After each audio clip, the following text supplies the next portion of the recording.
ปิดภาพมาพี่น้องเลยลองใหม่ๆนี่สไลด์จากบอวันนี้ก็เปิดภาพมาที่เฮือนน้องหน่อยกับน้องไม้เนาะพี่น้องเนาะก็ได้ยินข่าวแว่วๆนี่แหละบ่มีก็เห็นทีมงานเขามาหาก็เลยว่าสิมาแต่ว่านี่แหละพี่น้องเอ้ยแต่ก็บ่ได้มาเนาะก่อนอื่นหมดกับทักทายสบายดีพ่อแม่พี่น้องเมื่อสุขุสุคนเด้อที่เข้ามาสู่ช่องบามิกแชนแนลเนาะเพราะว่าสิอยู่ภายในหรืออยู่ต่างประเทศก็ยินดีต้อนรับเข้าสู่ช่องบามิกแชนแนลเส้นเก่าเส้นเดิมพี่น้องเอ้ยมื้อนี้ก็สิมาดินน้ำหนองเพิ่นแน่พี่น้องเอ้ยก็บ่ได้มีอีสังติดใหม่ติดมือดอกพี่น้องบามิกก็บ่ทันมีอีสังดอกก็สิมาอัปเดตทางครอบครัวน้องน้อยกับน้องไม้เพิ่นแต่ก็คือสิบ่เห็นดอกน้องไม้ตามเบิ่งนี่เพราะว่าสิไปขายน้ำมันนี่นะตามเบิ่งพี่น้องก็สิมีแต่น้องน้อยนี่แหละที่บ่ทันได้ไป ก็สิมาเบิ่งข่าว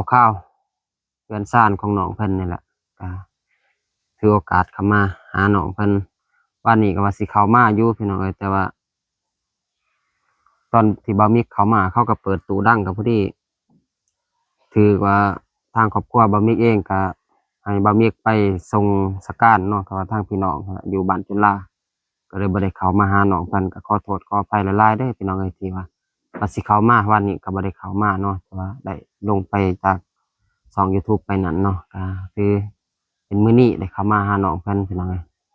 ก็เห็นทีมงานเข้ามาอยู่กับทางสาวนิดสาวนุนาเพิ่นเข้ามาก่อนแล้วเนาะก็เพิ่นแจ้งข่าวดีว่าน้องเพิ่นสิได้ขึ้นบ้านใหม่พี่น้องเอ้ยนี่แหละคือว่าสมบูรณ์บ่ว่าสิขึ้นบ้านใหม่นี่ก็สิไปสอบถามทางน้องเพิ่นไปเบิ่งนำกันเนาะไปพี่น้อง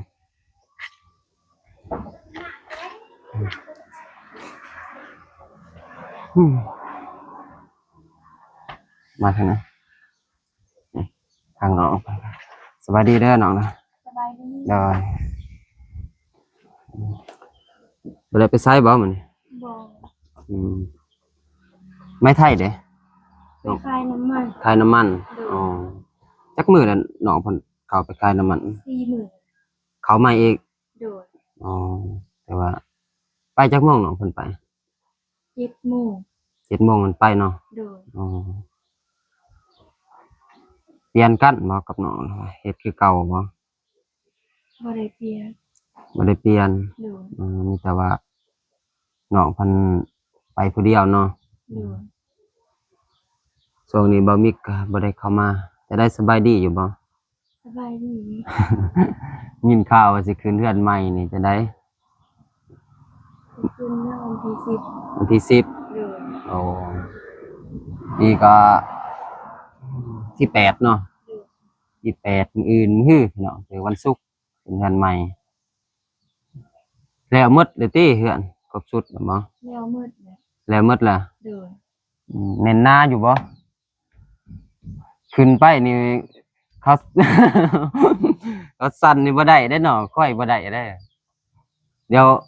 พาบ่าวขึ้นไปเบิ่งหน่อยเด้อสมบูรณ์คักหรือบ่ไปพี่น้องขึ้นไปเบิ่งทางเฮือนเนาะว่าขึ้นบ้านใหม่ใส่ใหม่นะ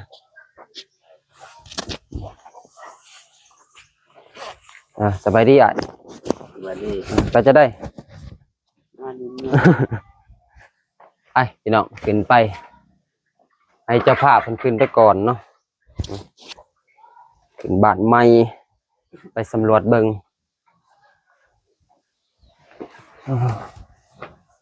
โดนล่ะพี่น้องเอ้ยบ่ได้เข้ามาทางเพื่อนน้องเพิ่นก็โอ้ใส่บ้านใหม่บ่โดยเขาได้บ้านนี่เตือกอยู่จักบ้าน3บ้านบ่โดยสบายดีป่าเด้อสบายดีเด้อป่าบ้านตัวนี้ก็มันคือ7 ล้านป้ายทั้งบ้านหน่อยบ้านใหญ่รวมหมดบ่โดยอ๋อนี่ก็สินี่ก็น้องไม้น้องมาเองเด้อท่าถ้าเองโดยโอ้งามอยู่เนาะคือว่าถ้าละเอียดดีอยู่ บ้านฟองเอี่ยมอีหยังก็ท่าเองคักอยู่พี่น้องล็อกเอาในนี้เนาะ อืมกาเกี่ยมมือวันศุกร์เนาะ วันศุกร์นั่นแหละ อ๋อกินเฮือนใหม่ทางเฮือนน้องเพิ่นพี่น้องเอ้ยไปเข้าไปเบิ่งทางในโอ้คันว่าบ่มีหน้าต่างนี่อยากฮ้อนเด้เนาะ โดย แน่แต่ว่าน้องเพิ่นมีหน้าต่างแน่พี่น้องเอ้ยโอ้ลองนะบ่มีสิต้องมาลองคลองได้พี่น้องเช็คสภาพ สิขึ้นเฮือนใหม่นี่เออว่าสมบูรณ์แล้วเฮือนน้องเพิ่นก็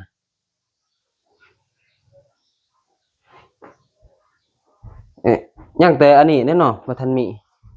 โดย ศาสตร์เนี่ยศาสตร์ปู่ศาสตร์นี่บ่ทันมีอืมแล้วผมไปปกได้ขึ้นเทือนใหม่มีหมดแล้วบ่ บ่ทันมี ทันมี โดย แต่ว่าสิขึ้นเลยเนาะ โดย อ่ะบ่มีก็จำเป็นใส่ของเก่าไปก่อนเนาะ โดย อืมแต่ว่าศาสตร์ก็บ่ทันมีไปโฮมไปปกเอาง่ายๆซะเครื่องบ่อนอนแล้วเนาะ โดย ว่าบ่ทันมีแต่ว่าก็สิขึ้นไปก่อนว่าสิเข้าฤดูฝนแหละพี่น้องเอ้ยว่าทางเฮือนน้องเพิ่นก็หัวลายแม่นบ่ แม่ ฝนตกวางแล้วนี่สิบ่เปียกหมดบ่ เปียกเบิด นี่แหละน้องเพิ่นก็พร้าวก็สำนี้ก็โอเคแล้วพี่น้องก็พอได้อยู่แล้วก็น้องไม้เพิ่นไปทำงานเป็นน้องน้อยช่วงนี้เฮ็ดหยังน้องน้อย ซึ่งนี่ก็ไปหาอาจารย์ รับจ้าง โดย ก็ในมื้ออื่นนี่น้องเพิ่นสิบ่พักบ่คำว่าสิขึ้นเฮือนนะ ภาคมืออื่น มื้ออื่นนี่พักบ่ เด้อ อ๋อถือว่ามื้ออื่นนี่กล้าเกี่ยมเนาะ โดย มื้ออื่นนี่กล้าเกี่ยมนะว่า บอกพี่น้องอย่าติดมิตรใกล้เคียงเนาะมาก็เฮ็ดตามมีตามเกิดพี่น้องเอ้ยเพราะว่าทางน้องเพิ่นก็บ่ได้มีสังเนาะ โดย ว่าขึ้นตามหีดตามคลองขึ้นเรือนใหม่ก็ขึ้นตามหีดตามคลองว่าสิขึ้นปุ๊บปั๊บก็บ่ได้พี่น้องก็คือว่ามีหีดมีคลองทางบ้านกันเนาะ โดย ใช่ว่าขึ้นเป็นมือเป็นยามเอาพี่น้องเอ้ยตามเสื้อถือตัวนี้พี่น้องก็บ่ได้เว้นแล้วว่าสิขึ้นมือได้ก็บ่ฮู้เนาะอากาศร้อนบ่มีพาไปใส่เสื้อวอร์มน้องนี่อบบ่จะมาใส่เสื้อหนาลิอยากขาวบ่มีขนาดเสื้อวอร์มตัวเดียวพี่น้องเอ้ยบ่มีเสื้อในได้ยังว่าร้อนเลยนี่ทนได้เนาะใส่เสื้อนี่บ่สลบบ่ บ่ บ่ โดย เสื้อเลยขนาดนี่มือกลองนี่มือกลองเด้อสบายดีเด้อ สวัสดี สบายดี FC ครับ สวัสดีเอฟซีเวอร์ มือกลองเลย หอนแห้งเนาะใส่เสื้อคือเบาบิ๊กตัวไหน แล้วมีก็ซักเสื้อแขนสั้นก็แล้วว่าเลือดเสื้อวอร์มก็เลยใส่เสื้อวอร์มนะก็ไปเวียงน้ำกันกับเพิ่นพี่น้องเอ้ยบ่มีก็ได้มาก่อนเพิ่นเพราะว่าสุขภาพนั่นแหละเฮ็ดเวียกแปลว่าหนักหลายแต่ว่าเจ็บเอวพี่น้องถ้าบ่เจ็บเอวก็เสียได้อยู่เจ็บเอวนี่แหละ กลับมาบ้านก่อนพี่น้องเอ้ยอยู่พุ่นก็บ่ได้ถ่ายคลิปนะเพราะว่าบ่มีเวลาสิถ่าย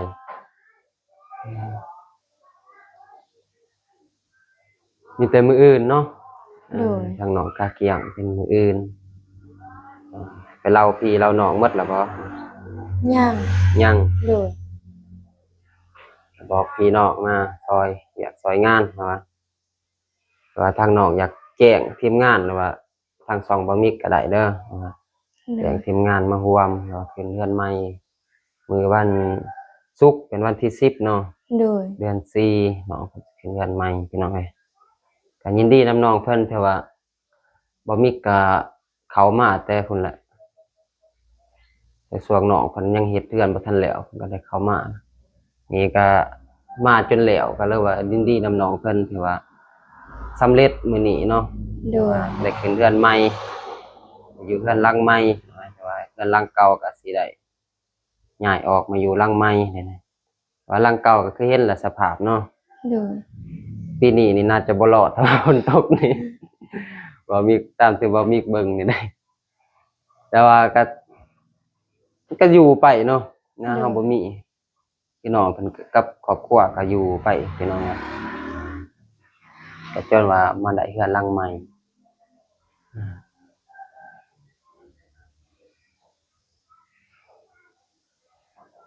ทางพ่อเพิ่นไปไส เราไปเวียก ไปเวียกบ่ โดย อ๋อทางแม่หรือว่าป้าน่ะทางแม่น้องไม้เพิ่นอันนี้ก็พักผ่อนมื้ออื่นนี่เริ่มเนาะ โดย มื้ออื่นนี่เริ่มเวียกแต่ว่าทางทีมงานแต่ว่าทางน้องเพิ่นก็แจ้งเนาะทางทีมงานนะลาวใต้นะให้มาร่วมแต่ว่าถ้าว่างเนาะ โด ถือย โอกาสถ้าว่างก็มาร่วมทางขึ้นบ้านใหม่น้องน้อยกับน้องไม้เพิ่นว่ามีเขาว่าสั่งว่าน้ำใจ อยากให้ทีมงานมาร่วมเนาะ โดย แต่ว่าได้ขึ้นเฮือนใหม่ก็ทางทีมงานเฮาก็ได้มาซอยเรือก็หลายครับเติบพี่น้องเอ้ยว่าจนสำเร็จบ้านน้องเพิ่น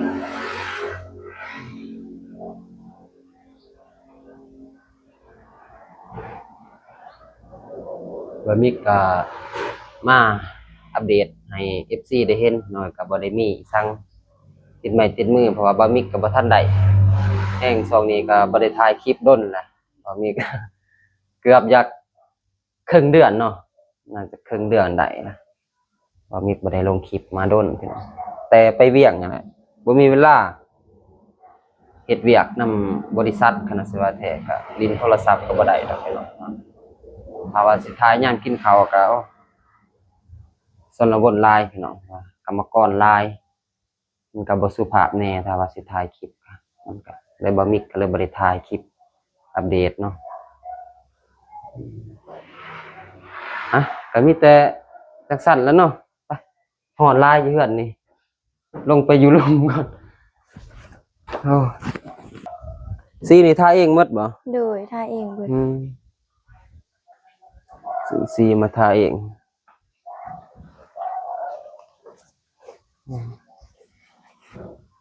นานนี่ก็เหียนหมดแล้วเนาะ โดย ว่าง่ายๆนานน้องเพิ่นก็คือว่าใส่งานสมควรโอ้ตัวนั้นมากจังโอ้ยาวอีหลีเนาะมักน้ำบ่ โดยมักหนา โอ้ยาวอีหลีพี่น้องเอ้ย มันซูมบ่ได้เนาะ บ่ได้ รุ่นนี้ รุ่นนี้บ่มีกล่องสูงโอ้ผักอันนั้นงามมาดิฝนตกนี่ปรุงดีแล้วผักคะบ่ โดย คะหรือว่าผักสะอมว่าทางไทยสิเรียกผักสะอมเนี่ยพี่น้อง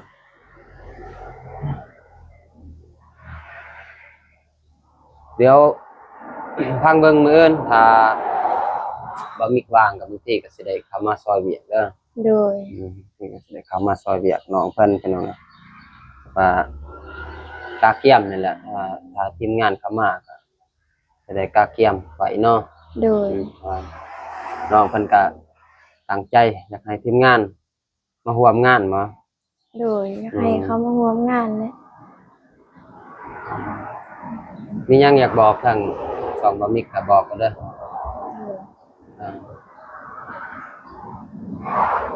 อ่าบอกแบบทีมงานหั่นนะว่า อยากให้มาร่วมงาน อยากให้ทีมงานสายบุญลาวไต่ โดย เปิดสุขุสุคนเขามาร่วมงานขึ้นเฮือนน้องหน่อยน้องไม้ อืม มามอบสิทธิ์ให้เป็นของน้องหน่อยและน้องไม้ ยังบ่ทันหมดสิทธิ์บ่ โดย อ๋อ เดี๋ยวถือโอกาสมื้อนั้นเลยเนาะ โดย อยากให้ทีมงานมอบสิทธิ์ให้น้องเพิ่นพี่น้องเพราะว่าเพิ่นสิได้เฮือนหลังนี้ก็จากทีมงานเนาะ โดย ทางว่าได้ขึ้นไวก็อยากให้มาร่วมทางน้องเพิ่นก็มีความเต็มใจแล้วก็อยากให้มานั่นแหละเนาะ โด แต่ว่าย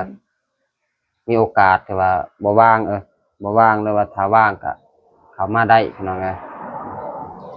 ทีมงานลาวไต่เฮาทุกคนนั่นแหละเนาะ โดย ที่ได้เขามาอัปเดตทางเพื่อนน้องเพิ่นก็อยากให้เขามาร่วมงานน้องเพิ่นหรือว่าน้องเพิ่นก็อยาก ตอบแทนเล็กๆน้อยๆนั่นแหละก็คือว่าบ่มีหยังก็มีพริกก็กินพริกแหล้วเนาะ มีเกลือกินเกลือก็พอได้จุนเจือว่าทางน้องเพิ่นก็บ่มีหยังก็อยากตอบแทนก็ขึ้นเฮือนนี่แหละก็อยากเชิญมาร่วมงานบ่ โดย ก็เป็นพิธีเนาะถือว่าประมาณการเพชรมาเนี่ยจักเดือนบ่เนาะชื่อบ่ บ่จื้อคือกัน ต้นเดือน12เนาะต้นเดือน12เดือน1เดือน2เดือน3เดือน4ก็ประมาณ 3-4 เดือนเนาะ โดย 3-4 เดือนเนาะกันเริ่มต้นว่าได้ตั้งนะได้ตั้งได้ย่อเสาเพื่อนเดือน12พอดีเดือน4ปีใหม่มาสอดปีใหม่เป็นจังไงก็ ปีใหม่นี่ก็จักสิว่าเนาะก็ FC ทุกท่านก็ปีใหม่ก็มาฮอดเนาะพี่น้องก็อยู่ดีมีแฮงเด้อหมดสุขสุขคนเด้อพี่น้องเอ้ยอย่าเจ็บอย่าจนเนาะปีใหม่เข้ามาแล้วก็ลิ้นสงกรานต์เด้ประมาณแต่ว่าอยู่ลาวนี่วันที่13เนาะ13 โดย วันที่13แบบเอาลงพระแล้วประเพณีศาสนาพุทธวันที่13มือทรงนำพระพี่น้องเอ้ยถ้ามีโอกาสก็ได้ไปทรงถ้าบ่มีก็ทรงก็ได้ไปพี่น้องเอ้ยเพราะว่าเศรษฐกิจเดี๋ยวนี้มันยากเนาะน้ำมันก็แพงพี่น้องเดี๋ยวนี้บ่แม่นลิตรเท่าใดล่ะ ลิตร ลิตร ลิตร 55 55แหละเพราะว่าปั๊มพี่น้องไม้ไทยเพิ่นเนาะ โดย น้องไม้เพิ่นไป ไปขา ไป ย ขายนี่ลิตรหนึ่ง55เป็นยังไงแต่ว่าแพงเติบบ่เป็นไปไสแล้วเนี่ยแต่ว่าบ่มีเงิน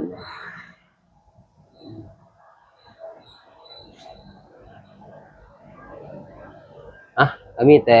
จักสั่นแล้วเด้อ โดย บ่มีก็สิได้กลับก่อนก็มีแต่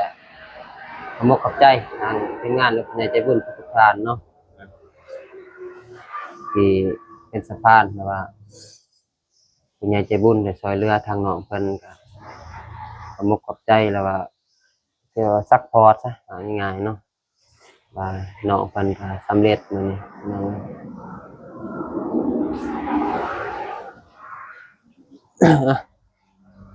มีแต่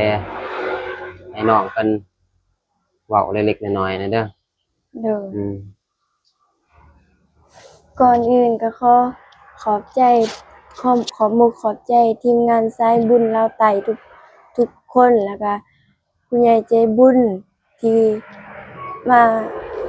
สร้างเฮือนให้น้องน้อยและน้องใหม่ความฝันได้เป็นจริง เด้อ ก็ขออวยพรให้จงมีแต่สุขภาพแข็งแรงอย่าเจ็บอย่าจนปรารถนาสิ่งใดก็ขอให้ได้สิ่งนั้น ในหน้าที่การงานก็ขอให้เฮงๆปังๆลำเรื่อยๆเด้อสุขกายสุขใจบุญขอบุญครัวสาธุ สาธุเนาะก็ยินดีนำน้องเพิ่นพี่น้องเอ้ยเดี๋ยวว่ามีแต่จังซั่นแหล้วเนาะ โดย เป็นมื้อวันศุกร์วันที่10พี่น้องเดือน4ที่ว่ามื้อขึ้นเรือนใหม่ของน้องเพิ่นก็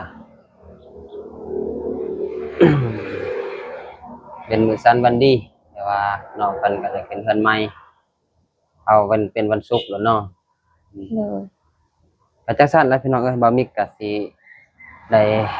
อำลาพาจากแล้วว่าจบคลิปก่อนเนาะพี่น้องเนาะสิได้กลับบ้านแล้วว่าเดินทางไปทางใหม่เนาะถ้าว่าคลิปหน้าพอกันพี่น้องเอ้ยมีแต่ก่อนอื่นหมดก็ขอขอบใจผู้ใหญ่ใจบุญหรือว่าทีมงานทุกท่านเนาะว่า FC ที่เข้ามาสู่ช่องบ่มีก็ขออวยพรให้ FC ทุกท่านหรือผู้ใหญ่ใจบุญจงมีสุขภาพแข็งแรงเฮงๆปังๆปรารถนาสิ่งใดก็ขอให้ได้สิ่งนั้นสมดังใจปรารถนาเด้อเงินคำไหลมาเทมาอย่าเจ็บอย่าจนสุขกายสุขใจไปตลอดเด้อสาธุ สาธุ คลิปนี้บ่มีก็สิได้ขอตัวอำลาพระจากไว้พอๆกันคลิปหน้าเนาะคลิปนี้ก็ขอกล่าวคำว่า สบายดี เด้อบ๊ายบาย อ่า